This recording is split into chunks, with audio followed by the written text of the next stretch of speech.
It's a real pleasure to do this and walk you through BD's long-term strategy today. And I'm going to start with our purpose, which is advancing the world of health.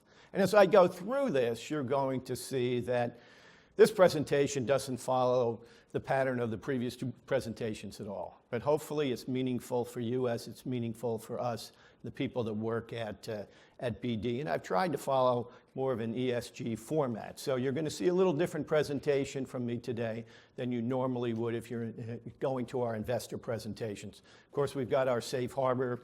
You can look at that on our website. For those of you who do not know BD, we're over 100 years old, $12 billion in revenue. We're actually in over 200 companies, offices in 50, about 40,000 associates. And we span from life science tools, that's the discovery piece, to infectious disease diagnostics, to medication management, broadly writ. And I'll hit some of the highlights of that, but I'm not going to take you through all of it. What I really want to do is take you on the transformation journey we're on at BD. So we're going to hit today the BD strategy and vision, building our capabilities, which we think is fundamental to long-term strategy, how we think about outcomes and results, and hopefully we have some time for Q&A as well. So back in November, we did our first Analyst Day in 5 years. And this is the statement that we made to the investors there that day, that we really believe we're at an amazing journey that has just started. And we think that we really can have a profound impact on healthcare around the globe. Now, let me just show you a quick video from that Investor Day. For me to take you through all of it, it'd take about 5 hours, but we'll do this in 2 minutes. Okay? Here at BD, we believe in advancing the world of health because the world is filled with enormous needs.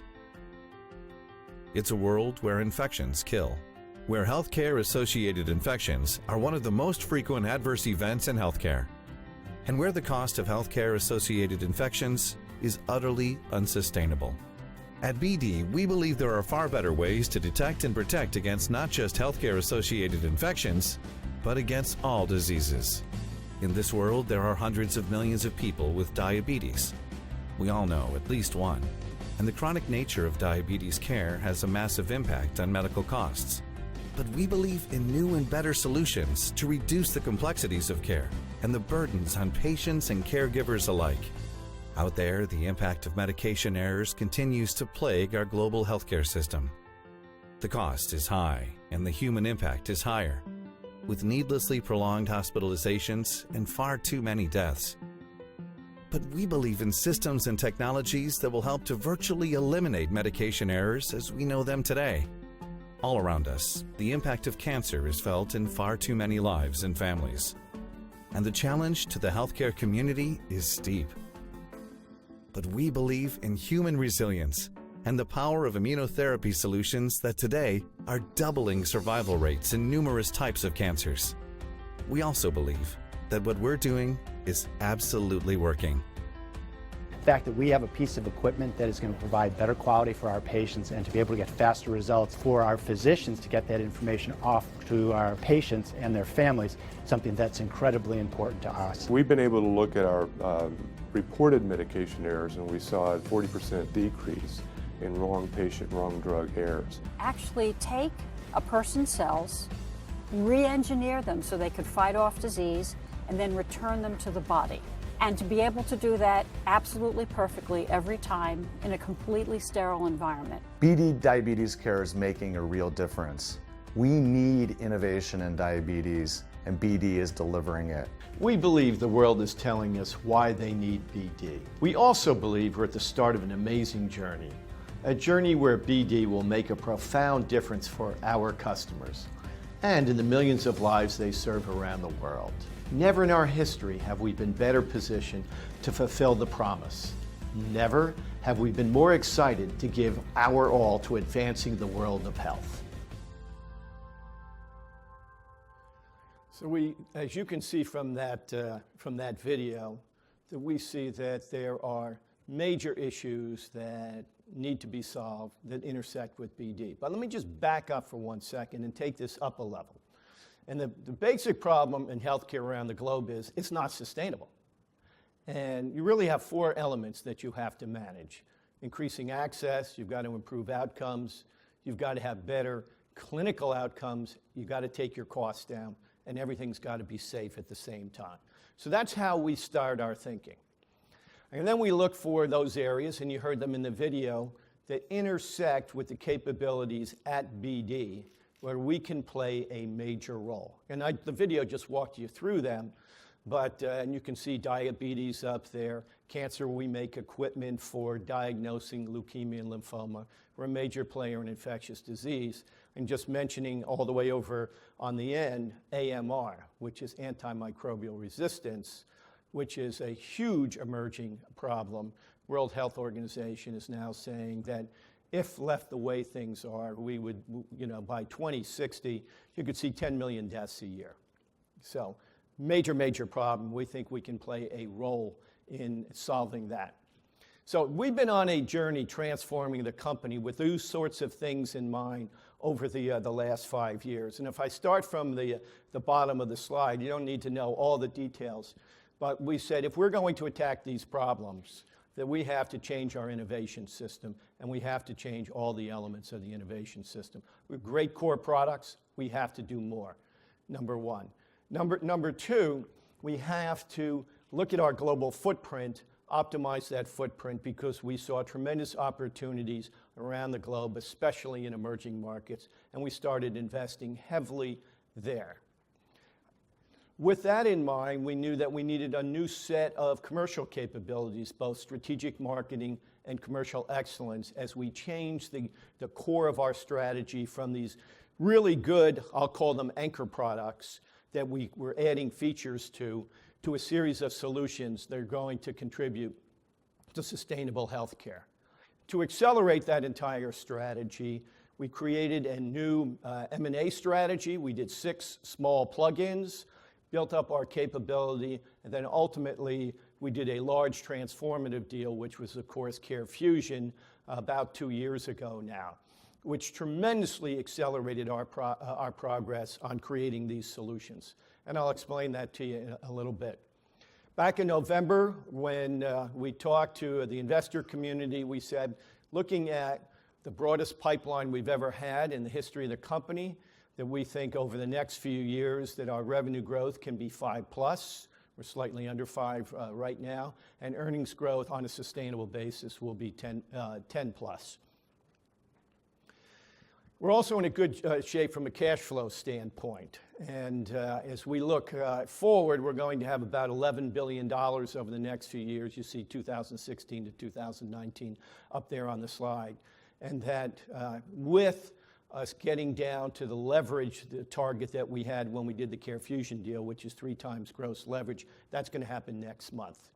So once we're past that, we stop buying down debt, we're going to start building up cash. And of course, we have the uses of cash there, continued investment in our operations. That's the capital expenditure piece of about $3 billion. Then we have continued growth in our dividend. We've been growing our dividend for over 40 years, continuously. And then we're in a great shape to do further M&A opportunities and return excess cash to shareholders. But we are focused on building this company and focused on this strategy around solutions. So these are the areas when we look at things from an ESG focus. They are healthcare outcomes, improving access, where we think we can play a role, environmentally sound and resilient operations. I'll talk to you about that in a second, because that funds our growth strategy. And then positive impact, and I will say the global community, as we think about community and our involvement, and I'll touch on that as well. These are the elements, and I'm not going to have time to go through all of this in detail, but what we believe is that we can touch fundamental processes within our customers, not just sell products, whereby they can make the change to both value-based healthcare and population health. And by the way, we think that's true around the globe, but people are just in, and countries are just in different areas in terms of where they are on the curve. We can also have a major impact in certain areas of science. We know a lot about cells and how cells behave, and you heard that comment about immunotherapy. We will continue our focus in emerging markets, and I will talk to you about what we've been doing in China. It's representative of how we approach emerging markets, and then I'll go through some of the work we do on the value chain and align folks with our purpose-driven culture. So as we got into this strategy, the first thing that we realized was the fundamental capability that we had to build that was new was a different marketing capability for this company. We actually brought in a chief marketing officer from outside of the industry. It's unusual for a medical device company actually to have a chief marketing officer with a tool set that was very, very different from what we had in the past. If I was to show you one of the process maps that we have for example, infusion therapy, it would be about 14 feet long, would have hundreds of steps on it. So we have done very deep analysis on our customers' processes, but also on the markets and the different types of customers that we serve. You see in that blue box there, the kind of customer segmentation that we do. This is for the acute care marketplace. We've done this globally in the US, Europe. We've done it in China. We've done it in Australia. And what this says is people buy based on different value propositions. Not all of our customers are the same. And how we focus our solutions will be very different depending on what they value. So what kind of solutions am I talking about here? Well, one of the major focus areas for us is medication management. So think about a hospital. They have to buy pharmaceuticals. They procure, they prepare them. Of course, they have oral medication, but they have IV medications, which are made up on site. Actually, an area where there's a lot of errors. Then you have to get the drugs up onto the floor. You have to then administer them to the patient. You need to track all this. You need to track your drug inventory. This is a process that has multiple handoffs, multiple opportunities for errors. So on my first chart that medical errors is the third leading cause of death in the US. Medication errors is the #1 medical error. So that's bad in the US. These systems are not even in place to the same amount once you get outside of the United States. And so what we have done is begun tying all of this together through software. And so you see that SmartWorks, BD SmartWorks and Knowledge Portal, this is tying the whole process together. So imagine that you have a drug made up in the pharmacy. It is barcoded. Every step is checked along the way. It goes up to the floor. The nurse is wanding the barcode. You know it's the right drug because we checked everything and it was checked all the way back to the patient's record. We know that there are no allergies that are involved here. We're not going to have bad reactions. You wand the pump and it says, okay, I will set myself up. You're not going to make mistakes with keystrokes. We eliminate 5 million keystrokes a year for an average size hospital. Then you've wanded the patient and now you're set to go. The drug is delivered. As it's being delivered, the pump is saying, okay, we've delivered half the bag. I know it takes 3 hours to make up the next batch. I have to tell the pharmacy to get the next batch ready so it can be there on time. So very different approach to process redesign for the hospital community. You'll also notice up there that you see BD hosted device data. We have 5 billion data points from our customers, and we are now working with 15 pilot accounts to begin to optimize all this using predictive analytics so that they can optimize within their hospital and compare best practices across the country. Very different approach than selling needles, syringes, and catheters, which is what we were doing 3 years ago. Very, very exciting. We know that you can't do this kind of work yourself. It requires partners. As part of redoing our innovation system and building these new capabilities, we have built up our partnership capabilities at every stage of the process. We do have BD Technologies down in North Carolina. Their role is to source the best technology in the world. Just to give you one example, we are working with Singularity University out in California. They're focused on identifying problems that impact 1 billion people. So we want to think big. We want to think within the context of sustainable healthcare. And then we have partners all the way through these different stages of creating new products and new solutions. Let me show you another example of the transformation of BD that is going on right now. Many of you in the room would know us as the company in diabetes that made your needle and syringe or your pen needle. And of course, most of the market now, people use pens for delivering insulin. We made the needles that go on the end of them. We're taking a very different approach now, a much longer term and much more complete approach. We've actually partnered first with Medtronic for type 1 diabetes, and we are creating a new infusion set for them that eliminates occlusions and blockage in the flow of insulin for the patient when they're wearing their pump, which is a major problem. This is in launch phase right now. We are using technologies we developed for the acute care marketplace.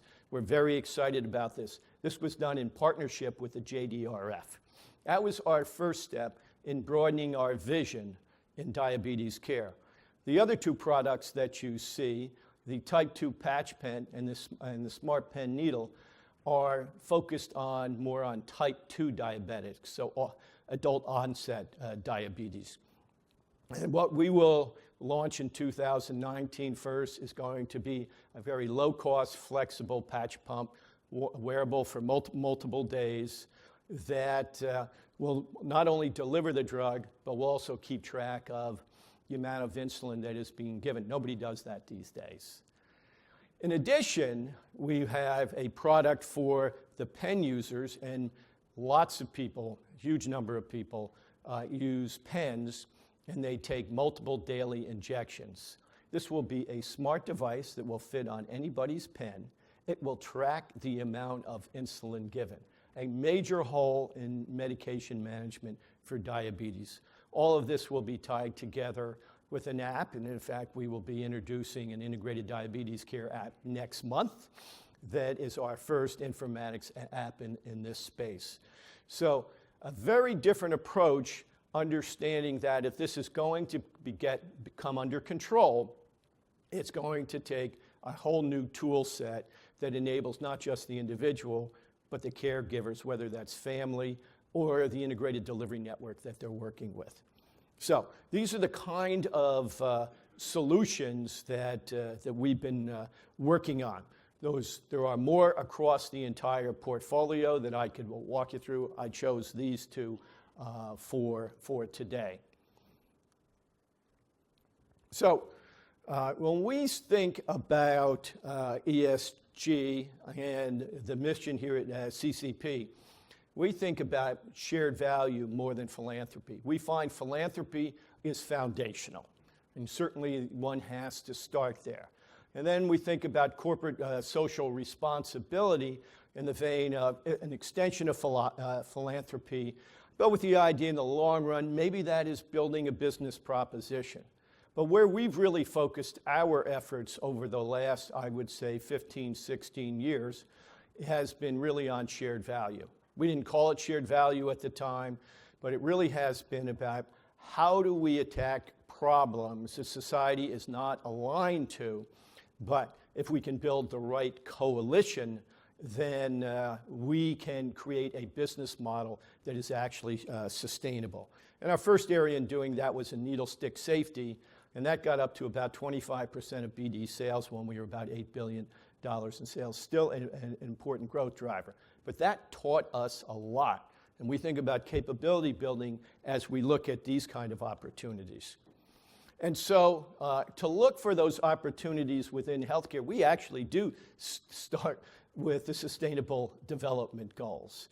And it's easy for a healthcare company, I have to admit, right? Because number 3, and I don't know how that switched, but let me try to go back.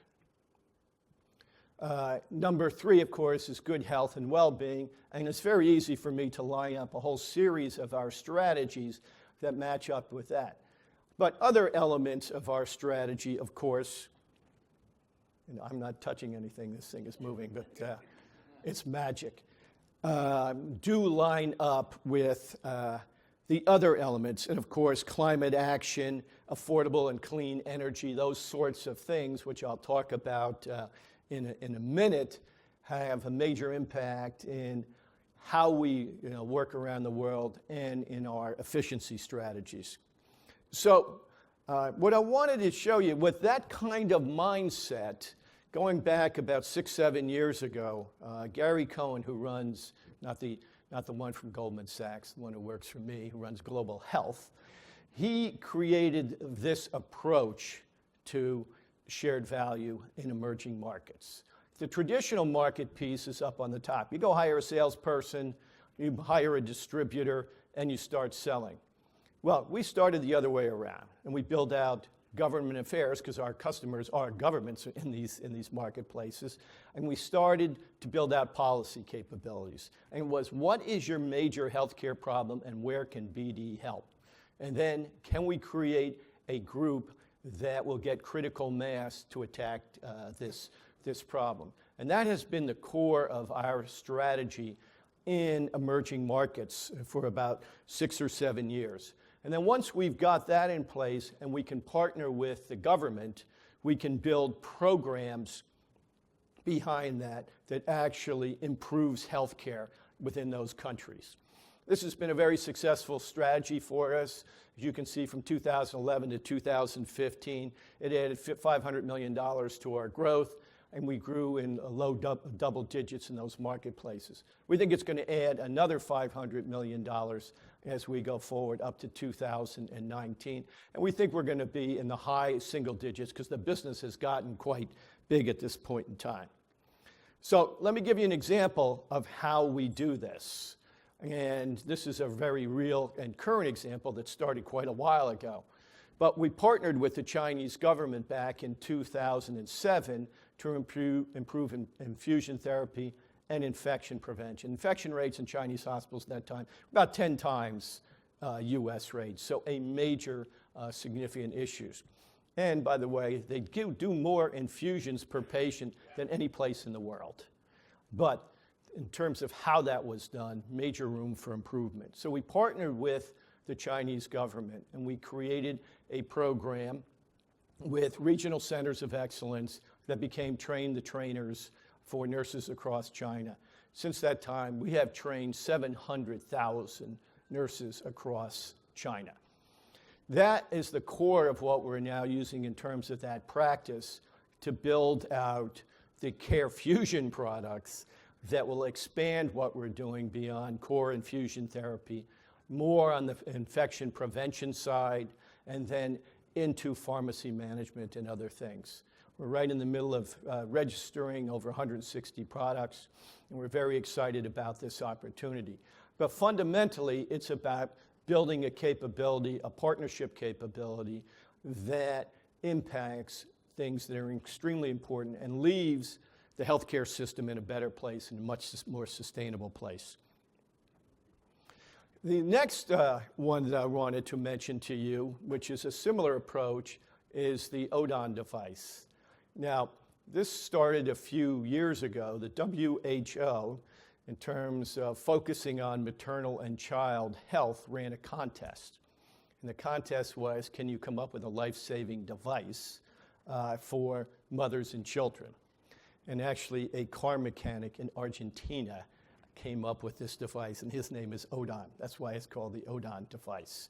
And it's actually a device for prolonged labor that enables the child to be extracted from the mother. About 2.5 million children die within 6 months of birth, and about half of them are actually die before they're born. So this device will have a major impact in lives. Now, this was not kind of core to who we are, but it does fit with our emerging market strategies. It does fit with our capabilities in terms of manufacturing. But what I will tell you about these bottom of the pyramid problems is you cannot solve them yourself. So if you look at the partners that are on this slide, you will see it's a very broad range of partners. And so when we think about this from a sustainability standpoint, we're also thinking about the capabilities we are building in partnership and new business models. So you see the Economic Development Board of Singapore. You see actually the Canadian government is working with us. The World Health Organization is doing the clinical trials with us. And there's a whole other series of NGOs, including the groups that set the guidelines for this device, the obstetrics guidelines and whatnot. We're partnered with all of them. So we're learning a whole new set of capabilities. The pilot clinical trial for this device is going to start in about a month, and we think we'll launch it in 2019. Ultimately, we do believe it will come back to the developed world as well, because all of the physicians we've shown it to would really like to do this instead of C-sections. It's going to be much, much easier. And moving on to, okay, so how do we afford to do all this, and how do we reduce our operational impact on the planet? We have a culture of continuous improvement. We're generally looking to go after cost reductions in our products of about 5% per year. That's the goal we're always setting. We're optimizing our supply chain network. Of course, we have a major program going on as part of the CareFusion integration. We're about 70% of the way there. And then big efforts in terms of renewable resources and renewable power. I think we're number one in green power usage in healthcare right now, and has made a major difference. So this program, all in all, has been very, very successful for us. And of course, we have the normal stuff in terms of investing in our plants, in automation, retraining our personnel, and of course, leveraging our footprint. So these are some of the results that we are getting out of this type of program. 2012, as you can see, was not a great year. That was a year when oil prices spiked, pricing in our industry came down, a lot of bad stuff happened. But the response so far in terms of the new solutions we've been creating, number one, all of this operational effectiveness I was just mentioning, plus creating a global network of shared service centers. So we're now 4 shared service centers around the globe, down from 56 transaction centers before. So that is driving the margin expansion at BD, plus the savings we're getting from the CareFusion, what I will call transformation from a business process standpoint, all coming together at one time. So the question was, well, can you then decouple your footprint, your environmental footprint, from your growth? And what you see here is our greenhouse gas emissions on the blue line, and that's an absolute. And then you see our revenue going up, and you can see they're actually going in different directions. So we're making very, very good progress on this. And if foreign exchange wasn't so negative, that line on the sales side would even be higher. So it's an even bigger decoupling that we're getting. People and building people capability is an enormous priority for us. And we start with our values at the bottom of the pyramid. That is the foundation that we build upon. As we did CareFusion, and as part of the cultural integration, we took a relook at those values and we tweaked them with input from the CareFusion associates. And then we have our leadership standards we expect from everybody. The cultural things there is not the total culture, it's our priorities that we're focused on right now, where we want to improve, and all of that with our mind on purpose. We are ramping up our efforts in terms of leadership development, starting early in career, all the way through to the executive level. We have BD University, which we started years ago, but we have redone this over the last 6 months. And in fact, the core of what we're doing is using authentic leadership as what we're doing. And the book True North by Bill George. Many other things that you can see we are teaching is all of the elements BD in terms of what we expect as a manager and the skill sets that you need to have. And we've just been rolling that out starting about 6 months ago or so. And I did want to touch on diversity because we believe diversity is a real driver of our strategy. Now, I will tell you that we do have room for improvement here, but what we saw was it's great to have a strategy, but you better have an implementation plan behind it that's got some teeth, and you better have some metrics that you're holding people accountable for. So we have gone back and we have redone this entire strategy. And what I will tell you is we're actually having a lot of fun with this. We have a new set of associate resource groups that are contributing to building a better company. We have our metrics laid out. We're not in the top tier yet, but we have set a goal to be in the top tier in terms of diversity in 5 years from now. And every manager, we are monitoring this on a quarterly basis. So in terms of corporate governance, the G in all of this, many of you know our board. It's a very diverse board. It's a board, of course, that takes its role in good governance very, very seriously. What I did want to point out to you is we have one thing that's a little different than most boards, and that is we have a committee that is science, marketing, innovation, and technology. And we did this because we were transforming the innovation system of the company. And we created a board committee that lined up with the corporate strategy and what we were focusing on. And this has been a very big help for me because it becomes a wonderful alignment mechanism with the board, number one, and number two, a great forcing function. As a CEO, when you drag people in front of them and say you're presenting to the board, it's amazing how things get done. It's just absolutely incredible. So that's been great. I think we have good alignment in terms of the compensation plans, our LTI metrics, our 50% total shareholder return and 50% return on invested capital for our performance part of our plan. I will tell you, we do use relative TSR, and we also we take this apart. So we convert it into operating measures. So it's not just a stock price for the folks. So it's revenue. We teach people it's revenue growth, it's margin improvement, it's capital deployment. Here's how you can make an impact. And the result is high-performing TSR. That's the way we do it. And it's been working, I think, quite well for us. Here has been the outcome of the strategy. Over the last few years, as all of this started to come together, you see BDX in the dark blue up there, the relevant comparator. That's the broad healthcare index at about 26. So we feel good about the progress that we have been making, and we want to continue that progress. We think that we have the board processes lined up very much in that way. I didn't talk about it, but I would say our board spends more than 50% of its time on strategic issues and not short-term tactical issues. And we think we have good alignment in terms of the metrics we measure and the goals that we've been setting. So if we do that, we end up as an industry leader. We think we can continue our performance in terms of being a leader in environmental performance. We think we can make a major difference in terms of healthcare around the globe, and a place that people are very excited about because they love the purpose, advancing the world of health. So that's my presentation. I have, I think, 5 minutes here for some questions. Questions, yep. Questions? Question over there.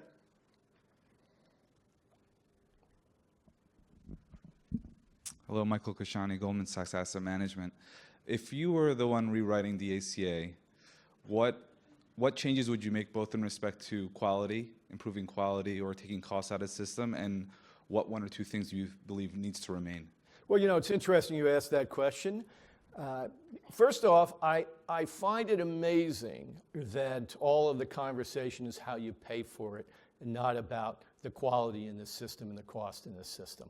And so I think fundamentally, if you go back to the ACA, it was driving us towards a population-based health system. And that has to be fundamental. I don't hear it being spoken about at all. So I think then you have to align the way you are paying in alignment with a population-based healthcare system. The population-based health has to be aligned with a set of quality measures that are transparent and comparable across different health IDNs, for example.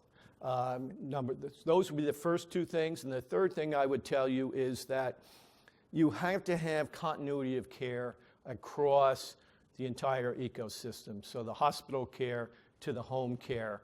And right now it's that fragmentation of care that becomes very difficult, and that's why you have that 5% of the population that costs you 50% of your healthcare spending. So you need to get that under control, and that's where I would focus my efforts. Then you'll solve your problems with the exchanges and whatnot. Next question. There's a question over here. Yep. Hello, thank you for your presentation. I'm Stephanie from State Street. My question is, how involved is your Chief Financial Officer in your long-term sustainability strategy? Oh, he's highly involved. Chris Reedy, Chris is a very strategic Chief Financial Officer, so it would be amazing to me if he was not involved, because we see sustainability as fundamental to the corporate strategy, so highly. Other? We've got another question down here. Yep. Hi, Rolando Murillo with Rockefeller and Company. Yeah. My question is really focused on value-based concept.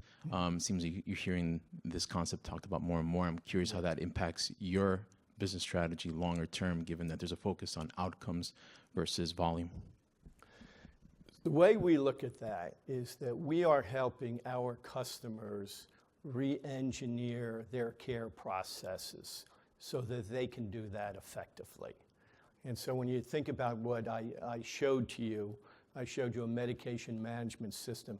I showed you one for the acute care marketplace, but we're also taking that into the doctor's office. I didn't show you stuff around the retail market in terms of medication management at the retail pharmacy. So for us, we think that as this moves in this direction, we're going to be an enabler, and it puts us in the position where we can be a true strategic partner for our customer base. Right now, about 57% of medical devices in the U.S. are bought by the top 115 integrated delivery networks. They're looking for strategic partners that can help them make that transition. With that, we'll need to wrap up. I want to say one thing before we wrap up. This to me, I wondered when we started this initiative, Daryl and I wondered, could companies develop, without having us to be overly prescriptive, long-term plans for sustainable value creation that integrate sustainability factors? And what I think I saw here was just a proof point of that. So I just wanted to thank you and recognize. Thanks very much. And score that.